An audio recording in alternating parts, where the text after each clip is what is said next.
मण्डलाकारं व्याप्तं येन चराचरं तत्पदं दर्शितं येन तस्मै श्री गुरवे नमः। बहुत वर्ष है बेले बेले मो भितरे जो दिव्य प्रेरणाटी आसे ताकू लाइव माध्यम सभा समिति रे कहीदिए। सेटा भूल हुए कि ठीक हुए मुझे जाने ना, सत्य कथाटा कहबारे असुविधा किसी न थाए। गोटे एमिति समय आसीबो पृथ्वी रे गोटे धर्मयुद्ध आरंभ हब बा धर्म को नहीं युद्ध आरंभ हब। ये कथा कि जो माने शुणी थे बा मन रखि से माने मन पकईले मन पड़ो जे यही कथाटा बलिया कहीदेला। मु गोटे ज्योतिष भाव में कही नहीं कि मालिका पढ़िकी कही नहीं कि कहाठारू किसी शुणिकी कही नहीं, केवल मते जी प्रेरणा आसीला सेटा मु कही। जेबे इस्राएल पालेस्टाइन गाजा ये सब युद्ध जितेबाला लगिला, रशिया यूक्रेन ये सब युद्ध जितेबाला संगठित है सेतेबेले मो मनरे धारणा आसिला ये जो युद्धटा आसीबो बोली कहूली पूरे से युद्धटा धर्म को नहीं आरंभ है। ताहा मुसलमान धर्म ख्रिस्टियान धर्म ये सब को नहीं युद्ध होता। धीरे धीरे से शांत पड़ानी, किंतु एबे जो भारत वर्ष आम देश जो युद्ध आरंभ है ये मध्य वास्तव धर्म युद्ध। बुझी पचारि से लोकों को मारी बुझी तमे कुरान पढ़ से पढ़ी पारे। जब ख्रिस्टियान को कहले तुम्हें कुरान पढ़ ये कहले तार कौन कहते से नाटा मन नहीं कलाम ना कौन आदि हाँ कलमा कलमा पढ़। हिंदू कलमा पढ़नी पढ़ी पारनी, ख्रिस्टियान भी पढ़ी पारनी। जी पढ़िले से बंचिले, जी न पढ़ले माइले। ताले ये कथाटा समग्र विश्व को वार्ता गला कि यह ही होची धर्मयुद्धर प्रारंभ। आगुरी जहाँ इतला एबे भी से युद्ध चली। आपण माने गोटे कथा मन माने कहूचे आप माने विचार करिवे। बलिया कहूची बोली आपण माने जबरदस्ती विश्वास करिवे से कथा मु कहूनी। विचार करिवार शक्ति समस्तंकर अछि। गोटे साधारण मनीष को आम भावुचु हे गोटे साधारण मनीष सी गोटा कौन कह से कथाटा बलिया केबे ग्रहण करेनी। साधारण मनीष पाखे भी जो उपस्थिति बुद्धि बा ज्ञान अच्छी से गोटे पाठुआ लोक को मध्य शिक्षा दे पारिबो। क्यों काल रे क्यों आमर पाठ पढ़ला बेले आमे पढ़िथिले धर्म एकासीना महत पणिया आउ सबु सुख धर्म महत ଆଉ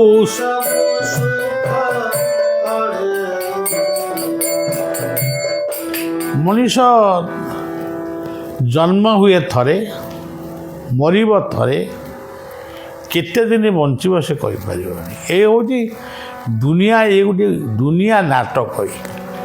ଏ ଗୋଟେ ଦୁନିଆର ଗୋଟେ ଭଲ ନାଟକ। ମୁଁ ପଚାରୁଛି ଆପଣଙ୍କୁ, ଆପଣମାନେ ବିଚାର କରିବେ। ମନେ କରାଯାଉ ହିନ୍ଦୁ ସୂର୍ଯ୍ୟଙ୍କୁ ପୂଜା କରେ। ସିଏ କହେ ସୂର୍ଯ୍ୟ ହେଉଛନ୍ତି ସକଳ ଶକ୍ତିର ଆଧାର। ସିଏ ଧୂପ ଦୀପ କ୍ଷୀର ଇତ୍ୟାଦି ଦେଇ ତର୍ପଣ କରି ସୂର୍ଯ୍ୟଙ୍କୁ ବହୁ ଆଡ଼ମ୍ବର ନିରାଡ଼ମ୍ବର ଭାବରେ ପୂଜା କରେ। କିନ୍ତୁ ଅନ୍ୟ ଧର୍ମାବଲମ୍ବୀମାନେ ସୂର୍ଯ୍ୟଙ୍କୁ ପୂଜା କରନ୍ତିନି।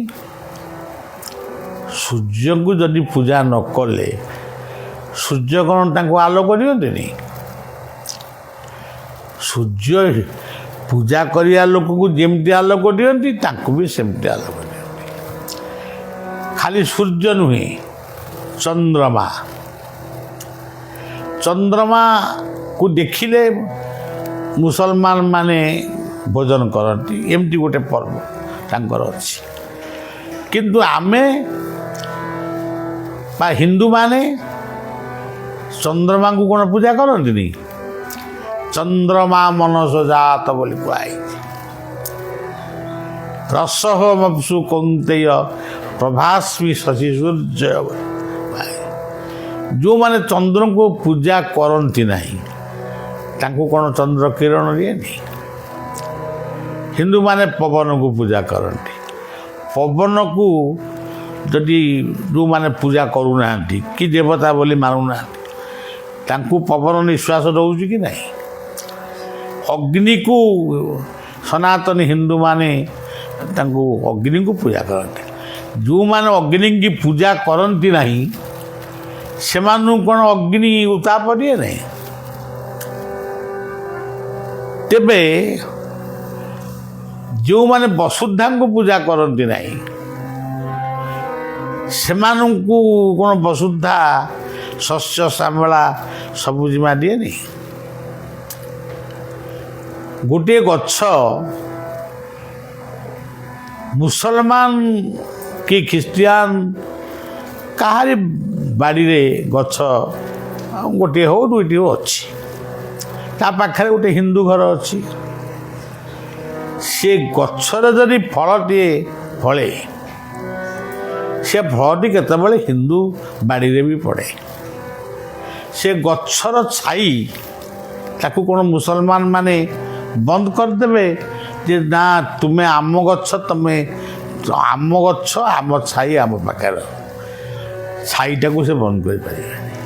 ସେ ଯେଉଁ ଅମ୍ଳଜାନ ଗଛ ଦେଉଛି ତାକୁ କ'ଣ ମୁସଲମାନ ହୁଅନ୍ତୁ, ଖ୍ରୀଷ୍ଟିଆନ ହୁଅନ୍ତୁ, ବୌଦ୍ଧ ଶିଖ ଜୈନ ଯିଏ ବି ହୁଅନ୍ତୁ ତାକୁ କ'ଣ କାଟିଦେବେ? ତେଣୁ ଯିଏ ପୂଜା, ଯେମିତି ଔଷଧ ଆପଣ ଖାଉଛନ୍ତି ତାକୁ ବିଶ୍ୱାସ କଲେ ବି ସେ ଫଳ ଦେବ, ଅବିଶ୍ୱାସ କଲେ ବି ଫଳ ଦେବ। ଆଜି ପର୍ଯ୍ୟନ୍ତ ସୃଷ୍ଟି ରହିଛି ଯେଉଁମାନଙ୍କ ପାଇଁ ସେମାନଙ୍କୁ କେବଳ ହିନ୍ଦୁ ହିଁ ପୂଜା କରେ। ଆଉ କୌଣସି ଧର୍ମରେ ସେ ପୂଜା ହୁଏନି। ଆପଣମାନେ ଭଲ କରି ଭାବିବେ, ଯେଉଁମାନଙ୍କ ଠାରୁ ହିନ୍ଦୁ ଗୁଣ ପାଇଛି, ନିଜ ପାଇଁ ନୁହଁ ସାରା ବିଶ୍ୱ ପାଇଁ ଯିଏ ଯାହା ପାଖରୁ ସେ ଗୁଣ ପାଇଛି ସେଇ ଗୁଣକୁ ନେଇ ସେ ରୂପକୁ ସେ ପୂଜା କରୁଛି। ସେ ଗୁଣ ପାଇଁ ସେ ରୂପ ପୂଜା ହେଉଛନ୍ତି। ସେଇ ହେଉଛନ୍ତି ସୂର୍ଯ୍ୟ, ସେଇ ଚନ୍ଦ୍ର, ସେଇ ହେଉଛନ୍ତି ପୃଥିବୀ, ସେଇ ହେଉଛନ୍ତି ସମୁଦ୍ର, ସେଇ ହେଉଛନ୍ତି ପାହାଡ଼ ପର୍ବତ, ସବୁକିଛି ଝରଣା ଗଛ ବୁଛ। ଏଇଟା ସେଥିପାଇଁ ଆମ କବିମାନେ ଓଡ଼ିଆରେ ଲେଖିଲେ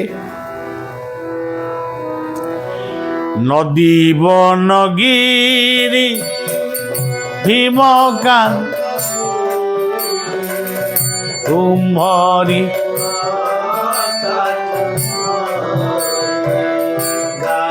ତବ ଗୀତି ଏ ବିଶ୍ୱ ଜୟ ଜୟ ଓ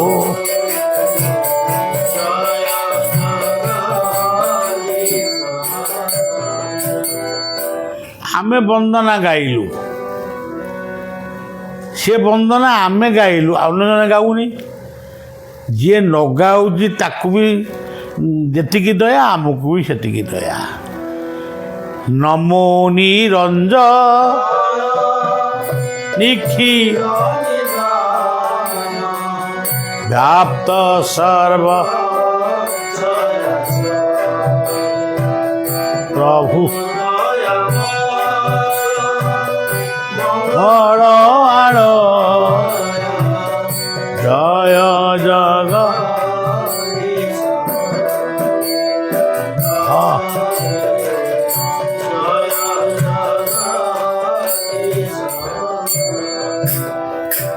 ଆମେ ଆମର ଦଶାବତାର ବୋଲି ଗୋଟିଏ ଶ୍ଲୋକ ଅଛି। ସେଥିରେ ଭଗବାନଙ୍କର 10ଟି କର୍ମକୁ ବା ଗୁଣକୁ ପୂଜା କରାହେଉଛି। କିନ୍ତୁ ସେ ଯେଉଁଟାକୁ ହିନ୍ଦୁ ପୂଜା କରୁଛି, ହିନ୍ଦୁଙ୍କର ପଣ୍ଡିତମାନେ ତାକୁ ଲେଖିଛନ୍ତି, ଯିଏ ଲେଖନ୍ତୁ, କିନ୍ତୁ ସେ କ'ଣ କେବଳ ହିନ୍ଦୁମାନଙ୍କ ପାଇଁ ଲେଖିଛନ୍ତି? ତାକୁ ଯିଏ ପଢ଼ୁଛି ସେ ତାର, ଯିଏ ନ ପଢ଼ୁଛି ସେ ବି ତାର। ଯେମିତି ସେ କହୁଛନ୍ତି, ପ୍ରଳୟ ପ୍ରୟୋଧି ଧୃତ ବିହିତ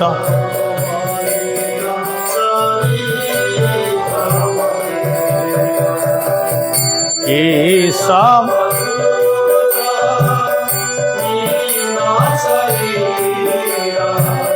জয় জয়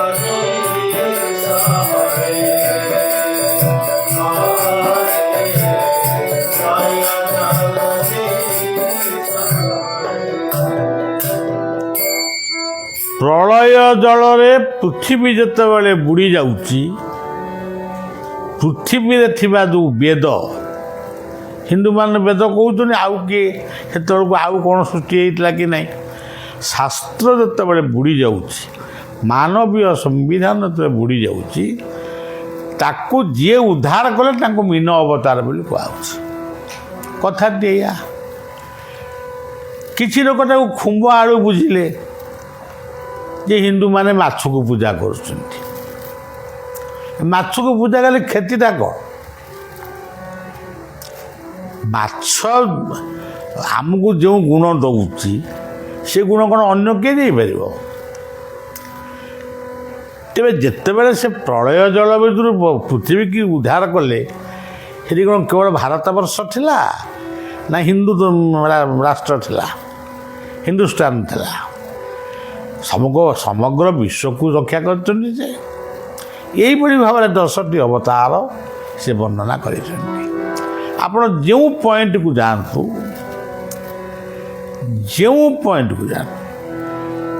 ଆମକୁ ଭୋକ କରୁଛି, ଆପଣଙ୍କୁ ଭୋକ କରୁଛି। ଆମେ କହୁଛୁ ଖାଇବୁ, ଆପଣମାନେ କହୁଛନ୍ତି ଖାଇବୁ। ସେ ଖାଇବାରେ କିଏ ଭାତ ଖାଉଛି, କିଏ ରୁଟି ଖାଉଛି, କିଏ ବ୍ରେଡ଼ ଖାଉଛି, କିଏ ଆଉ କ'ଣ ଖାଉଛି, କିନ୍ତୁ ଖାଉଛି। କିଏ ପାଣି ପିଉଛି, କିଏ ସରବତ ପିଉଛି, କିଏ ଦହି ପିଉଛି, କ୍ଷୀର ପିଉଛି, କିନ୍ତୁ ସେ ଶୋଷ କଲେ ପାଣି ପିଉଛି। ଯେଉଁଥିରେ ଶୋଷଟା ମରିବ ସେ ସେଇଟାକୁ ବ୍ୟବହାର କରୁଛି। ଆପଣମାନେ ଦେଖନ୍ତୁ, ସନାତନ ଧର୍ମଟାର ଆମେ ଖାଲି କହୁଛୁ ହିନ୍ଦୁ, ସନାତନୀ, ହିନ୍ଦୁ ତନି, ଏମିତି ଯେଉଁ କମେଣ୍ଟ ସବୁ କରାଯାଉଛି, ସେଇ ବିଜ୍ଞ ଲୋକମାନଙ୍କୁ ଆପଣମାନଙ୍କ ମାଧ୍ୟମରେ ବଳିଆ ବି ପଚାରୁଛି, କେଉଁ ଗୋଟାକ ଭୁଲ ସନାତନ ଧର୍ମ କରିଛି? ହଁ ବହୁତ ଫୁଲ ଛିଣ୍ଡଉଛି ସେଇଟାକୁ କହିଲା ଚଳିବ। ବହୁତ ଭୋଗ ହେଉଛି ତାକୁ କାହିଁ କହିବ? ଏଇଟା ଭୋଗ ହେବା ଆମେ ସମସ୍ତେ ଖାଇବା।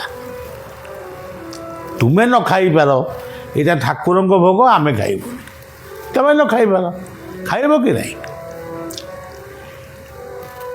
କେତେକ ଅଛନ୍ତି ଜଗନ୍ନାଥଙ୍କ ଅଭଡ଼ା ଖାଆନ୍ତିନି। ଜଗନ୍ନାଥଙ୍କ ଅଭଡ଼ା ବେଳେବେଳେ ମିଳୁନି, ଏତେ ସ୍ୱାଦିଷ୍ଟ ଏତେ ସୁନ୍ଦର ପ୍ରସାଦ। କିଏ ଜଣେ ନ ଖାଇଲେ, କିଏ ଜଣେ ମାନିଲେ, କିଏ ନ ମାନିଲେ, ଜଗନ୍ନାଥଙ୍କୁ ଯିଏ ନ ମାନୁଛି ସିଏ କ'ଣ ଜଗନ୍ନାଥଙ୍କ କୃପା ପାଇବନି?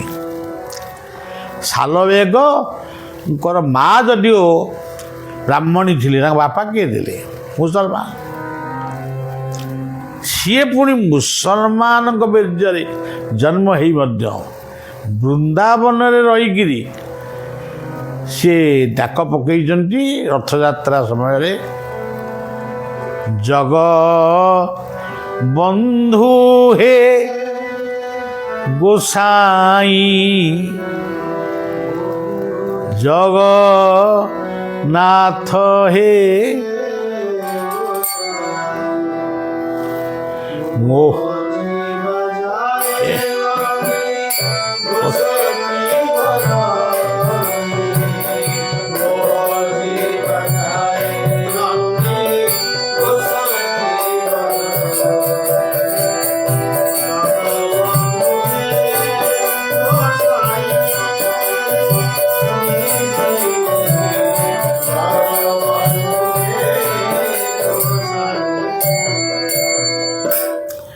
ତାରି ଭିତରେ ସେ ଲେଖୁଛନ୍ତି ଏତେ ଗୁଡ଼ାକ କେତେ କୋଶ ବାଟରେ ମୁଁ ଅଛି, ଲକ୍ଷ୍ୟ ମୁଁ ଲୟ ଲଗେଇଛି ତାଙ୍କ ତମରି ପୟରେ, ମୋ ଯିବା ଯାକେ ନନ୍ଦିଘୋଷ ଥିବ। ଆଚ୍ଛା, ସେ ନନ୍ଦିଘୋଷରେ ପ୍ରକୃତରେ ଥିଲେ ସାଲବେଗ ପହଞ୍ଚିଲେ।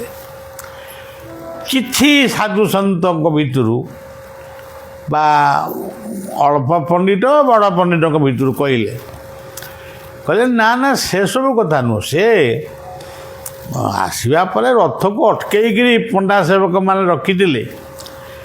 ପଣ୍ଡା ସେବକମାନେ ରଥକୁ ଅଟକେଇ ରଖିଥିଲେ, ଇଏ ଯେମିତି ଆଇଲେ ସବୁ ତ ଛାଡ଼ିଦେଲେ। ଆଉ ଏମିତି ଯଦି ଯୁକ୍ତି ବାଢ଼ିବେ ତାହେଲେ ସବୁ ଯୁକ୍ତି କଟିଯିବ। ତମେ ବି ଯେଉଁଟା କହୁଛ ଶୂନ୍ୟ, ଆମେ କହିବୁ ଶୂନ୍ୟ, ଆମେ କହିବୁନି, ଆମେ ଶୂନ୍ୟକୁ ମାନୁ। ଆମେ ଦୁଇଟା ଶୂନ୍ୟକୁ ମାନୁ, ଆଉ ଗୋଟେ ମହାଶୂନ୍ୟକୁ ମାନୁ। ଶୂନ୍ୟଂ ଶୂନ୍ୟଂ ମହାଶୂନ୍ୟ। ତେବେ ତିନିଟା ଶୂନ୍ୟକୁ ଆମେ ମାନୁ। ସେ ମହାଶୂନ୍ୟ ପରେ ଆଉ କ'ଣ ଅଛି ଯେ ତମେ ମାନିବ ଆମେ ମାନିବୁ? ଶୂନ୍ୟଂ ଶୂନ୍ୟଂ ମହାଶୂନ୍ୟଂ ଶୂନ୍ୟ ମଧ୍ୟ ନିରାମୟ, ନିରାମୟ ମଧ୍ୟ ଜ୍ୟୋତି ସଜ୍ୟୋତି ଭଗବାନ।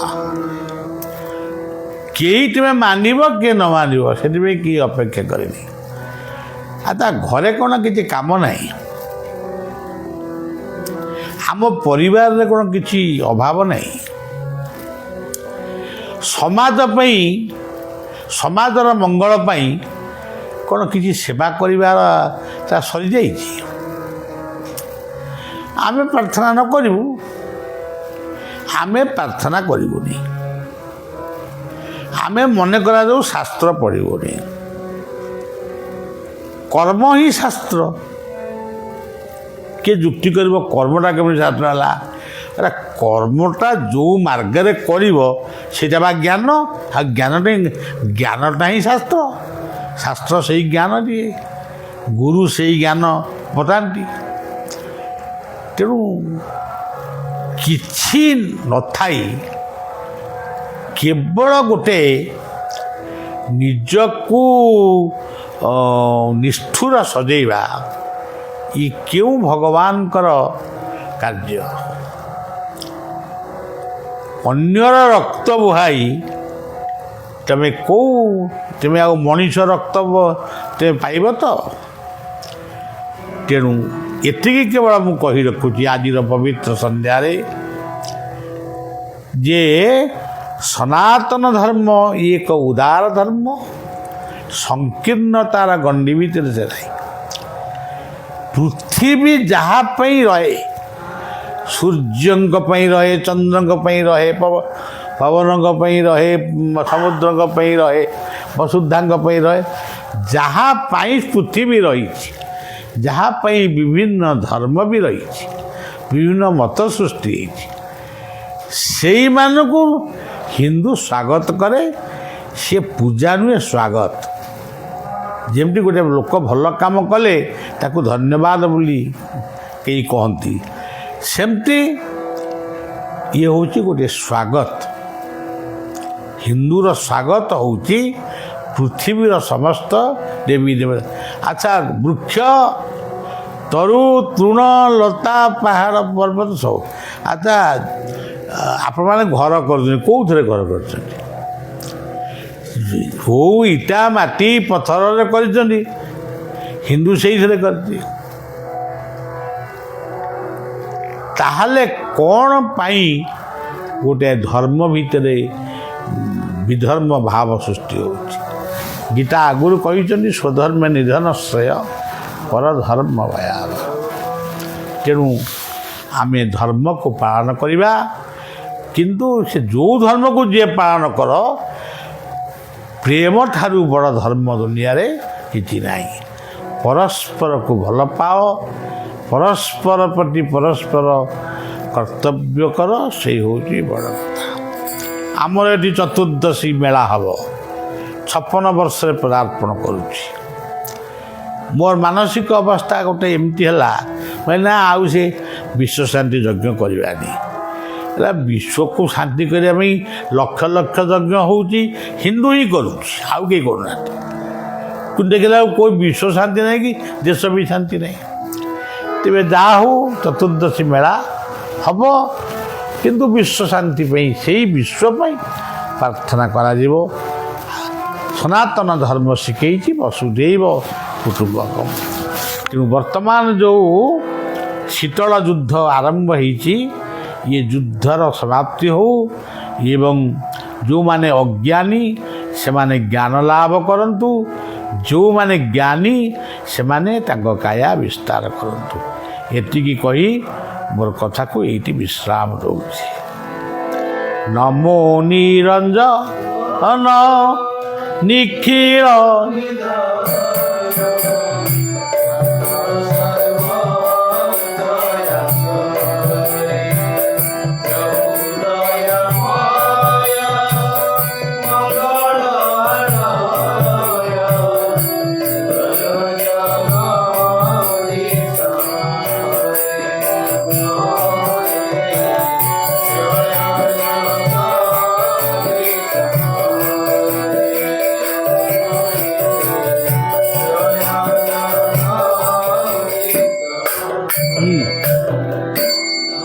ধরি তুম্ভ বড় বহইয়নি অন্তরিক্ষে আদেশে কুদি নলঙ্ঘে অব জয় জগ